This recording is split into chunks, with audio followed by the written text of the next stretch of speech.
तो जैसे अमित जी से मेरी बात हुई। हाँ, लेकिन मोहन जी भी बिना किसी प्रेस उसके आए थे, वैसे ही जा रहे थे तो मैंने उनको आवाज़ लगा लिया। तो आज आपका कार्यालय यहाँ दिखाने के लिए भी मैं यहाँ आजकल रहता हूँ और मेरा घर कम कार्यालय है। ऊपर ये घर बना है, नीचे कार्यालय है, तो इसलिए आपको बुलाया। आपके कोई सवाल हो तो कुछ आज मैं साहब कब्जे कितने एकड़ के शहर में वो बता दो। आज चिरंजीव राव ने बड़े गंभीर आरोप लगाए, मोल तमाम तरह के आरोप है। मोल आपने बना दिए, कहाँ है वो थोड़ा सा बता दो साले साहब, भागते रेवाड़ी की जनता। चिरंजीव राव बच्चा है हमारा, और मैं बोलना नहीं चाहता था अपने बेटे पे, लेकिन अगर वो मजबूर करेगा तो मुझे उनके पिताजी के बारे में कुछ ज़रूर कहना पड़ेगा। कि पहली बात तो मैं उनके पिताजी 2004 से 2014 तक मंत्री रहे, और उस दौरान भी मैंने ये कही थी, उस दौरान भी उन्होंने मेरे 2009 में मेरे ऊपर आरोप लगाए थे कि सतीश यादव भूमाफिया है, कब्जे करता है, कराता है। आज मैं आपके माध्यम से पूछना चाहता हूँ उनसे भी और अनेक लोगों से, जिसके किसी के भ्रम है, कि 1 इंच पे कहीं दिखाए मेरे खिलाफ 107-51 का भी एक पर्चा दिखाए सतीश यादव के खिलाफ कहीं कब्जे किसी के कराने की कोई FIR दर्ज, या आज मैं खुले मन से यहाँ कह रहा हूँ कि जितनी भी मेरी संपत्ति है, आज मैं भारतीय जनता पार्टी में हूँ और मैं अपनी सरकार से अपील करूँगा कि मेरी जांच कराए, और नहीं तो इनकी भी जांच कराए। इनकी जो जांच आज तक नहीं हुई वो इसलिए नहीं हुई कि ये कभी मुख्यमंत्री को जाके जिस तरह से हाजिरी मारी है, बहुत बढ़िया बताते रहे माननीय मनोहर लाल जी को, और उनके बीच बीच में जाते रहे। इन मुख्यमंत्री जो नए आए इनसे मिलते रहे। बहाना ये रहा कि हम लोगों के लिए काम के लिए जा रहे हैं, बाकी काम कुछ और ही होता है इनका। तो आज मैं आपके माध्यम से कहना चाहूँगा कि सतीश यादव का जीवन एक खुली किताब है। इनकम टैक्स रिटर्न फाइल करता हूँ, उस पर सारी चीज़ें हैं, और इन्होंने भी इनकम टैक्स रिटर्न फाइल की, कैप्टन अजीत सिंह ने, उनकी भी है, और जो कुछ नहीं है वो बता देंगे। तो इन्होंने 89 में कोई इनकम टैक्स रिटर्न फाइल की होगी जब पहली बार ये चुनाव लड़े, और 2019 में भी किया। उन दोनों का ही मैच कर लो, आपको दूध का दूध और पानी का पानी हो जाएगा, पहली बात। दूसरी बात, सतीश यादव किसी पद पे नहीं रहा है। व्यापार करके कोई पैसे कमाना, आज मैं कह रहा हूँ कि मैं दीनदयाल में, हम यहाँ दीनदयाल हम लाए हैं लोगों को अच्छी एक कॉलोनी बसाने के लिए, जिससे लोगों को मूलभूत सुविधाएं, एक उसका कोई कंप्लेंट लिया हो जी मुझे प्लॉट के पैसे लिए, मेरे प्लॉट नहीं दिए। एक व्यक्ति ऐसा लिया हो जी मेरी ज़मीन ली, मेरे पैसे नहीं दिए। तो किस बात की? व्यापार करना कौन सा गुनाह है? और लोगों को पक्की कॉलोनी में घर देना कौन सा गुनाह है? सरकार भी यही काम कर रही है, हम भी यही काम कर रहे हैं। गुनाह ये कि आज तक आपने लोगों की सरप्लस ज़मीन पे उनको कब्जा नहीं दिया। गुनाह ये कि जो आपकी ज़मीन है, गंगोली जो एक नहर माइनर लेके आए, वो आपके केवल आपके खेतों में लगती, मौके पे मौजूद है, उसको छुपा नहीं सकते आप चाहो। गुनाह ये कि आपने लोगों को एक शहर में ऐसा बाईपास दिया जिस पे आज अनेक को एक्सीडेंट होने लग रहे हैं। न जाने कितने माओं को, लालों को लीलेगा वो स्थान, और किसकी ज़मीन है दोनों तरफ, किसका है वो ग्रैंड प्लेजर, किसकी है वो स्कूल और कॉलेज, वहाँ जो दोनों तरफ दिखाई दे रहा है, वो किसी को दूसरे के ऊपर पत्थर फेंकने से काम नहीं चलेगा। बेटे अपने पिताजी सलाह करके बोलो जो बोलो, किसी के ऊपर ऐसे मर्जी आए जो बोले तेली तेरे सिर पे खोलू, बोले जची ना, बोले बोझे मत मारो सतीश यादव। कोई आपके पास तथ्य है बोलो, मैं तथ्यों के साथ बोल रहा हूँ। मैंने एक बात पूछी थी, मंगोलिया में आपके पास फ्लैट है, ऑन कर लिया है, और ये कहते हैं कि हमने 2009 में खरीदा। 2009 में जब आपने खरीदा, आपके पिताजी उस टाइम पर्यावरण और जंगलात के मिनिस्टर थे, और NOC के नाम पे आपने जो वहाँ जो कुछ किया वो आपको सबको पता है। जिस तरह से आपके सोलन तक में जो आपकी ज़मीन के चर्चे और घोटाले, वो सबको पता है। आपके बारे में सबको ये पता है कि आपने किस तरह से HCS से लेके, तहसीलदार से लेके, एक्साइज इंस्पेक्टर से लेके, अपने भांजे को, ये कोई मंडी सेक्रेटरी होता है उससे लेके, कोई और रिश्तेदारों को नौकरिया के नाम पे रिश्तेदार को YMC का आपका VC बढ़ाने से लेके, अपने स्कूल और कॉलेज बढ़ाने से लेके, अपना पेट्रोल पंप लगाने से लेके, अपनी एजेंसी जो आपकी बहरोड में है हीरो की, वो हीरो की एजेंसी आपने कैसे ली? क्योंकि आप उस टाइम सत्ता पे, आपने हीरो, क्योंकि आपके विधानसभा क्षेत्र में उसका प्लांट है, आप वहाँ जाके बैठ गए, आपने उस दबाव दे के एजेंसी ले ली। आपने किसी आम आदमी का, गरीब आदमी का भला नहीं किया, किसी एक आम आदमी का, गरीब आदमी का आपने भला किया हो तो बताओ। और इस रेवाड़ी की दुर्दशा का जिम्मेवार मैं कह रहा हूँ बार बार, पिछले 20 साल से कह रहा हूँ, आज से नहीं कह रहा, कि कैप्टन अजय सिंह था, है और रहेगा। आज जरा सी 4 बूंद गिर जाए, शहर की हालात इतनी बद से बदत्तर हो जाती है, और आप सतीश यादव के ऊपर आरोप लगा खड़े हो जाते हो। मैं कह रहा हूँ अगर आपके आरोप में सत्यता है तो उसको सामने लेके आओ। आप एक एक चीज़ सबके सामने, BMJ में आपके पास मॉल में दुकान है, यहाँ जो आपका ये सन सिटी, ये क्या है आपका सन सिटी, इसमें आपने प्लॉट ले रखे हैं। आपने एक, मेरा जिस मॉल की ये बात कर रहे हैं, मेरी धर्मपत्नी के नाम से मैं 2009 में लाइसेंस लेके आया था। सरकार की कंप्लायंस पूरी, कोई कब्जे की जमीन नहीं है, और वो फिर हमने किसी बिल्डर को आगे दे दिया। उसमें मुझे पता लगा श्रीमान जी ने वहाँ भी दुकान ले रखी है, कहीं छोड़ी तो नहीं रखा। और रेवाड़ी को किस हालात और किस दुर्दशा के लिए छोड़ रखा है। और सतीश यादव अगर कोई व्यापार कर रहा है, सरकार का टैक्स दे रहा हूँ, टैक्स पेयर हूँ, सरकार की जो ईडीसी आईडीसी वो भरने लग रहा हूँ। अगर मैं कारें बेचता हूँ तो मेरे किराए के शोरूम है, और उसमें बैंक की लिमिट है 20, 25, 30 करोड़ रुपए। वो कारें उनकी बैंक की लिमिट से मैंने कर रखी है। मेरा जीवन बिल्कुल साफ आपके सामने है। आपके कहने से मैं थोड़ी ना हो जाऊंगा। मेरे खिलाफ कोई एक तो लाओ।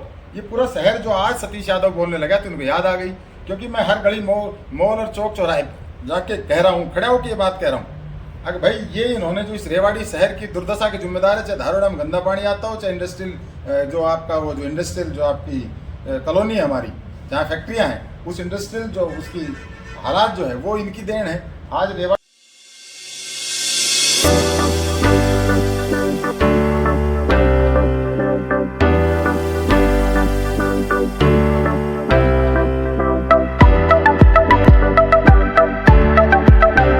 जहाँ मैं बैठ के बात कर रहा हूँ, इसकी 4 बूंद अगर गिर जाए तो पानी नहीं निकल पाता। 2009 में एक बार बाढ़ आई थी। मेरे बेटे से कहना चाहूँगा कि उस टाइम ये छोटा था, मैंने एक दिन पहले भी कहा था। नई आबादी में मैं चला गया था पूरा अंदर गर्दन तक, और ये वहाँ गाड़ी में बैठ के आया था, और ये कहने लगा लोगों ने यहाँ क्यों मकान बनाए। आज आपको बातें आती दूसरी सरकार को कोसने के लिए। आपको पहले जब दिखाई नहीं दी, 10 साल आपका राज था। और ये शहर जो आज कौन थे वो रिश्तेदार इनके, जिन्होंने कमेटियों में जो सारे ठेके लेते थे, कौन थे इनकी स्कूल की जो कॉलेज और बिल्डिंगें बनी हैं, उस टाइम में जो यहाँ का पानी जाता था गाँव में, जो लोगों की मूलभूत सुविधाओं के लिए था, पीने के लिए था, उस पानी से तो इन्होंने उस कॉलेज की बिल्डिंगें बनाई है। और नहर केवल और केवल अपनी जमीन में ले जा रखी मौके पे है। मैं कोई आपके थोड़ा सा प्रयास हो, साधन मैं लेके चलता हूँ, आप उन पे एक बार विजुअल मार के देख लो। और मैं तो बार बार आपसे निवेदन कर रहा हूँ, एक बार उस बाईपास को दिखा दो। ऐसा डर लगता है, इतना खौफनाक लगता है, जब आप हरिनगर आके उस पे यूं जाके टकराते हो, उस हरिनगर वालों को भी डर लगता है कभी ऊपर से ट्रक ना कूद जाए। किसने बनाई वो ड्राइंग? सर साहब इतनी खामियां है तो आप भी आज भाजपा में हैं, सरकारें जांच क्यों नहीं कर रही? टीम कांग्रेसी विधायकों की जांच होती तो कैप्टन की भी हो जानी चाहिए। आप लोग भी मांग करें कि जांच करें। वो तो राव साहब भी कह रहे जेल में पहुंचा देंगे, उन्होंने भी नहीं कराया। क्या मैं तो खैर ये नहीं कहता कि जेल में पहुंचा हो, जिसने कर्म किया जेल में भी चला जाएगा। और रही अमित जी, सियाना है ये, लोग इसको समझते हैं मेरे भाई को कि भाई घोड़ा है। घोड़ा नहीं है, ये भेड़ की खाल में भेड़िया है, और ये बहुत सियाना है, वक्त की नजाकत को समझते। 10 साल नहीं बोला बीजेपी के खिलाफ एक शब्द, सिंगल वर्ड नहीं बोले। और अब जैसे ही इनको लग रहा है कि भाई अब सरकार के कुछ दिन रह गए तो अब तुम जो है उंगली कटा के शहीद हो जाओ, आपके सामने है। 10 साल नहीं बोले कैप्टन अजय सिंह, एक शब्द नहीं आया सरकार के खिलाफ, एक वर्ड नहीं आया, एक भी वर्ड नहीं आया। बल्कि ये आया कि आज मुख्यमंत्री महोदय से कैप्टन अजय सिंह उनके घर पे जाके मिले, आज फलाना मिला, आज भिगड़ा मिला। तो ये सब बातें सब जनता समझती है, और जांच तो सरकारों का, मैं तो अपनी जांच करा सकता हूँ, और मैं रेवाड़ी की जनता से भी कहता हूँ मेरी जांच करें, खाली इनके कहने से नहीं। और जितनी प्रॉपर्टी ये इन्होंने बताई, भाई मैं ऑन ऑथ कह रहा हूँ, वो सारी प्रॉपर्टी लिया है, और उसके मेरे नाम अगर कहीं कोई कागज या मेरे रिश्तेदार के भी नाम पेपर है तो मैं वो सारी आपके नाम करा दूंगा, डोनेट कर दूंगा, लिया। और नहीं तो मैं इनकी बताने लग रहा हूँ, ये कर दे। मकसद क्या कि नैरेटिव कोई भी हो तो आपके खिलाफ ये भूमाफिया का आरोप लगते हैं, मकसद क्या रहता है? मकसद थोड़ा सा क्या है, अब मेरे फेस से भी आपको लगता होगा कि मैं जोशीला हूँ, आपको लगता है कि मैं बेकार, जो यहाँ जो भी गड़बड़ है उसके खिलाफ आवाज़ उठाता हूँ, तो इनको ये लगता है कैसे बदनाम करो।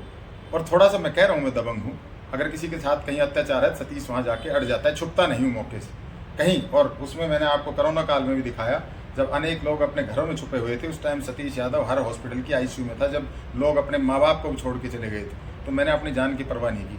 मेरे एक मित्र के शोरूम में आग लग गई, सतीश यादव उसके शोरूम में अंदर फायर वालों के साथ अंदर खड़ा था, जहाँ ये कहते कि बिल्डिंग कभी गिर जाए मर जाए, तो इतना मजबूत हूँ, इनको लगता है कि इसको कैसे घेरे। अब मेरा जो मेरा ये आक्रोश है, इसको ये दबंग का, गुंडे का, कुछ भी नाम दो, लेकिन मैं कह रहा हूँ एक व्यक्ति तो लाओ जिसके सतीश ने किसी गरीब के आदमी की थप्पड़ मारे हो, एक व्यक्ति लाओ जिसकी कोई जमीन दबा रखी हो, और एक व्यक्ति ऐसी लाओ जो मेरे पास बेनामी संपत्ति हो। मैं ओपन, और छोड़िए सरकारें क्या करेगी, जांच आप करो, ये रेवाड़ी की जनता करे, डिसाइड करे। अगर मेरे पास कुछ भी है, मैं ऑन ऑथ कह रहा हूँ, मैं वो सारी रेवाड़ी की जनता की राख की लेके तो आओ, जो ये बताने लग रहे हैं। मेरी प्रॉपर्टी तो निरंतर कम हो रही है, बढ़ने का नाम नहीं ले रही है, बिकने का नाम ले रही है। मैं तो अपना पेट काट काट के लोगों के लिए पूरे दिन मदद करने के लिए प्रयास करता हूँ, जहाँ मेरे को जरूरत पड़ती है मैं जाके आता हूँ। तो माना जाए कि ये आपको सिर्फ दबाने के लिए, डराने के लिए, इस प्रकार का जनता से इनका जनता का मोह भंग हो जाए, इस प्रकार के दुष्प्रचार कह सकते हैं क्या आप? मैं कोर्ट से भी बड़ा जनता को मानता हूँ। कोर्ट से फैसला भी है तो वो जनता का फैसला भगवान का फैसला है और फैसला जनता करे। सतीश यादव अगर भूमाफिया है, मदद करने की जरूरत नहीं है। अब इनको क्यों लगा कि मैं पिछले 1 महीने से प्रिंट मीडिया में सक्रिय हुआ, इस सोशल मीडिया, वैसे मैं सक्रिय परमानेंट हूँ।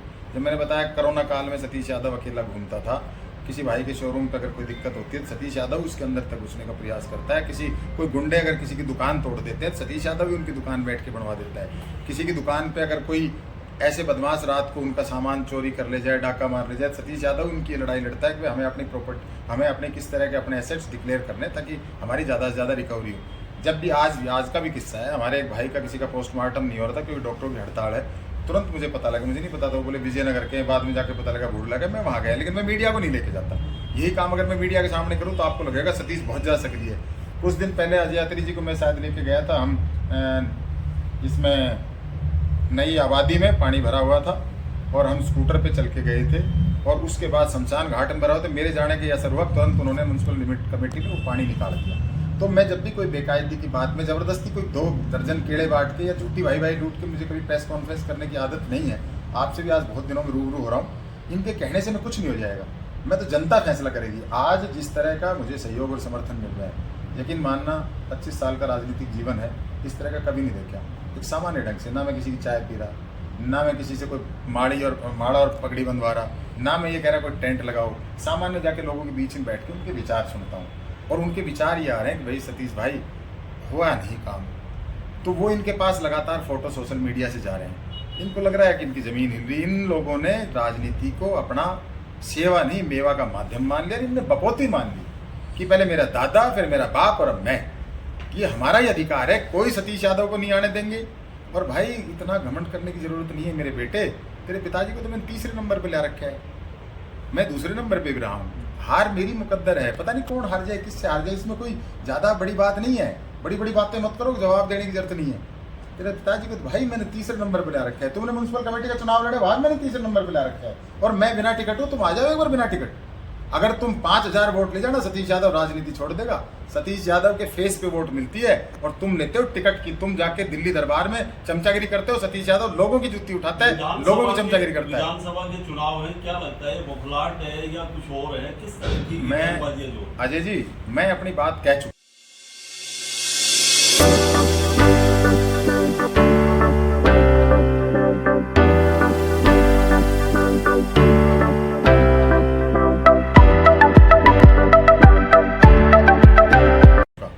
अब उनका बौखलाहट है क्या है, जनता फैसला करेगी। और मेरा तो जीवन खुली किताब है। मैं चाहे बारासिन का अध्यक्ष रहा, चाहे जिला परिषद का चेयरमैन, 438 पंचायतें हैं। आपसे निवेदन करूंगा, मैं बार बार आज एक स्लोगन और कह रहा हूं कि बेटी और वोट ऐसे किसी को भी देने की नहीं है। अगर आप अपनी बेटी सोच समझ के किसी अच्छे घर में दें ताकि उसको वहाँ कोई तकलीफ ना हो, और वोट भी अच्छे आदमी को दे जो रेवाड़ी जैसी हालात ना हो जो आज है। इन लोगों ने, इन बेईमानों ने रेवाड़ी की हालात, मेरे रेवाड़ी को जिसको हीरो की लंदन कहते हैं, नरक से ज़्यादा बदत्तर अगर किसी ने बनाया तो इन लोगों ने बनाया है। और वो मेरा आक्रोश है। मेरी कोई इनसे पर्सनल लड़ाई नहीं है। मैं तो हमेशा इसको अपना बेटा कह के संबोधित करता हूँ। और मैं तो आज पहली बार, मुझे अचंभा है कि ये छाछ तो बोले छाल नहीं बोल रही। ये लोग बोल रहे, बोलो ना कितना बोलोगे। अभी तो मैं लिस्ट है फिर मेरे पास, और ऑन रिकॉर्ड बोलूँगा। फिर जो आय से अधिक संपत्ति उसकी बात करूँगा। अभी तो इन्होंने शुरुआत करी, ये भी ऑन रिकॉर्ड बोले और मैं भी ऑन रिकॉर्ड बोलूँगा। तमाम आरोप लगा रहे हैं। आपने पहले सवाल डाला, मैं फिर पूछता हूँ, अगर जांच होगी तो क्या जैसे पूर्व कांग्रेसी नेताओं और भी कांग्रेसी नेताओं के यहाँ अथाह संपत्ति निकली है, बेनामी संपत्ति निकली है, क्या ऐसा कुछ निकलेगा कैप्टन यादव? मैं ये कह रहा हूँ भाई साहब, मैं कैसे बताऊँ? मैं कह रहा हूँ जांच तो होनी चाहिए ना, मैं जांच की मांग कर रहा हूँ। मैं आज कोई पर्सनल आरोप नहीं लगाना चाहता। आपके सामने है कैप्टन अजय सिंह के पास 89 में क्या था और आज क्या है। और वो इसलिए जनता पूछने की इसलिए हकदार है। आपकी पर्सनल लाइफ है, कोई व्यापारी है, बिजनेसमैन, उससे पूछने का हकदार नहीं। उसने अपने खून पसीने, आप एक जनप्रतिनिधि हैं। आप पिछले 89 से 2024 तक लगभग कितना अरसा हो गया, लगभग 35 साल का अरसा हो गया। 35 साल के अरसे में जनता को पूछने का अधिकार है कि आपके पास ये दौलत कहाँ से आई। मेरे से, मैं तो कुछ रहा ही नहीं किसी पद पे, तो मेरी क्या दौलत की जांच कराते हो? और मेरी कराते हो तो मैं तो खुद कह रहा हूँ, अगर कोई मेरी आवाज़ सुन रहा हो, माननीय मुख्यमंत्री नायब सिंह सैनी साहब, अपने इस अजीज की जरूर जांच कराओ ताकि आपकी पार्टी की सच्चाई भी सामने आ जाए। प्रधान जी, ट्रेडिशनल पॉलिटिक्स है, चुनाव आते हैं, आरोप प्रत्यारोप लगते हैं, उन चिरंजीव ने लगाए, आपने भी डबल ठोक दिए। आप एक अधिवक्ता है, बार एसोसिएशन के प्रेसिडेंट रहे, बतौर अधिवक्ता आप क्यों जांच की मांग क्यों नहीं करते? मुख्यमंत्री क्यों नहीं लिखते? कोर्ट में क्यों नहीं डालते? आपने ऐसा क्यों नहीं किया? आप सुनो, इससे बढ़िया कोई साधन नहीं जिस पे मैं बैठ के बात कर रहा हूँ। चिट्ठी तो पता नहीं कब जाएगी, कहाँ दब जाएगी। मैं तो आपके माध्यम से कह रहा हूँ, अमित जी आपके माध्यम से कह रहा हूँ, मेरी जांच कराओ, इनकी तो बाद में करा लेना। हम तो उनकी क्या बात कर रहे हैं? मैंने नहीं, मेरी कराओ ना, वो मेरे ऊपर आरोप लगा रहे, मैं स्वयं कह रहा हूँ मेरी जांच कराओ। उनकी ज्यादा बताइए आप। नहीं सतीश जी, एक बात और अगर सुनिए भाई साहब, आपने कहा 89 में रिटर्न भरी, 19 में रिटर्न भरी, आप भी थोड़ा बता दीजिए खुलकर 89 में क्या था। भाई साहब मैं आपको उसकी कॉपी मुहैया करा दूंगा, आज मेरे पास नहीं। मैं आपको अभी कहूँ तो मेरे पास है, उसकी हार्ड कॉपी नहीं है। मैं आपको लगभग में बता नहीं, दीजिए। आपके सामने है। 89 में इनके पास एजेंसी थी क्या हीरो की? 89 में इनके पास पेट्रोल पंप था क्या? 89 में इनके पास ये कॉलेजेस थे कि जो आज खड़े दिखाई दे रहे हैं? 89 में इनके पास मंगोलियन फ्लैट था क्या जिसमें आज ये रह रहे हैं? 89 में इनके पास मॉडल टाउन में अपने भाइयों की भी जो जमीन का हिस्सा खरीद लिया, वो इतना बड़ा हिस्सा था क्या? 89 में इनके पास जो इन्होंने नहर अपने खेतों के बीच में से लिया है, जाके लादवास गाँव पूछ कर, वो था क्या? 89 में जो कुछ नहीं था वो सब कुछ आपको दिख रहा है। फिर भी सतीश यादव से आप कहलवाना चाहते हो, कहलवा लो, मुझे वो भी कोई दिक्कत नहीं कहाँ से आ गया फिर इतनी तो फिर ये तो आप, ये भी मैं जवाब दूं, यही तो जांच का विषय है, कहाँ से आ गया भाई? वाह संजय भाई, मतलब आपको मैं ही मिला हुआ आज सुबह से। प्रधान जी, आप कहते हो कि मुख्यमंत्री के पास जाते हैं, वो कहीं ना कहीं सेटलमेंट कराते हैं, फिर तो सरकार भी इतनी जवाबदेही है। नहीं कैसे वो जवाब में आ जाते हैं? सेटलमेंट नहीं कराते, मैंने कहा भीड़ बन जाते हाँ। हैं। अरे जी मैं तो बहुत जी मेरी जी झूठी कह रहे हैं। और फिर ये मनोहर लाल जी एक शरीफ आदमी रहे, तो मुझे ये बात मानने में उन्होंने कभी रिवेंजफुल नेचर से कोई काम नहीं किया, मेरा कोई मानने में कोई दिक्कत नहीं है। तो उनको लगा यार कोई बात नहीं, हमारा साथी विधायक है और शायद हो सकता है इसके बारे में वो फाइल कहीं ना कहीं अपने अन्य कांग्रेसियों पे वो भी रिवेंज नहीं था क्या? अन्य वो कांग्रेस के खिलाफ हो सकता है, ईडी कराई। हाँ कराई वो। अभी जस्ट दान हुआ सिंह, है, मैं- महेंद्रगढ़ में दान सिंह के खिलाफ हुई मैं है। आपको ये कह रहा वो भी हूँ, रिवेंज कह सकते मैं हैं। आपको बता रहा हूँ सुरेंद्र इंदिरा जी कि ये शाना है। लोग खुद कुछ और कहते हैं मेरे भाई को, लेकिन ये बहुत शाना है, ये मैनेज करना चीज़ों को जानता है, और वो मैनेज करना नहीं जानते थे, ये मैनेज कर गया, और आज ये मैनेज कर गया तो बच गया, और अब ये सोच रहा है बच गया, लेकिन बचेगा नहीं। अगर यही हालात रहे तो जांच मैं अपनी कह रहा हूँ, तो मैं कह रहा हूँ मेरे साथ साथ स्कीम करा लो, और एक बार ईडी और आ जाए, क्या तकलीफ हो रही है? इसी वही बात है कि वो मैनेज का तरीका क्या है, अब बस देखो वो तरीका ही तो वो बात तो है। अगर जिस दिन मुझे पता इसके वोट लेने का भाई साहब क्या तरीका है, रात के अंधेरे में लोगों को पैर पकड़ता है, वो हमें पता लग गया। तो हमने एक बार 2014 में तो रोक दिया इनको, 2014 में तीसरे नंबर पे हमने रात को ही हमने भी शुरू कर दिया, और हमें पता लग गया कि ये किस किस तरह से वोट लेते हैं। अब वो जिस दिन मुझे पता लग जाएगा वो आपको जरूर निसंदेह बताऊंगा मैं कि भाई ये क्या तरीका है मैनेज करने का, वो दिन की कला है। चुनाव का क्या है अब? आज तो बीजेपी से हो आप? भाई साहब मैं हूँ जनता से, और चुनाव का विषय बीजेपी में हो ना? बीजेपी में हूँ, बीजेपी का कार्यालय, नीचे बड़ी भारी फोटो लगी है, बीजेपी के सिंबल लग रहे हैं। चुनाव लड़ेंगे बीजेपी की टिकट पे या पहले की तरह निर्दलीय? भाई साहब वो आपको एक दिन स्पेशल बुला के बताऊंगा। आज आप इस बात में क्यों पूछना चाह रहे हैं, वो एक दिन फिर बुलाएंगे, फिर मिठाई खाएंगे, फिर बात ठीक है, करेंगे। ठीक है।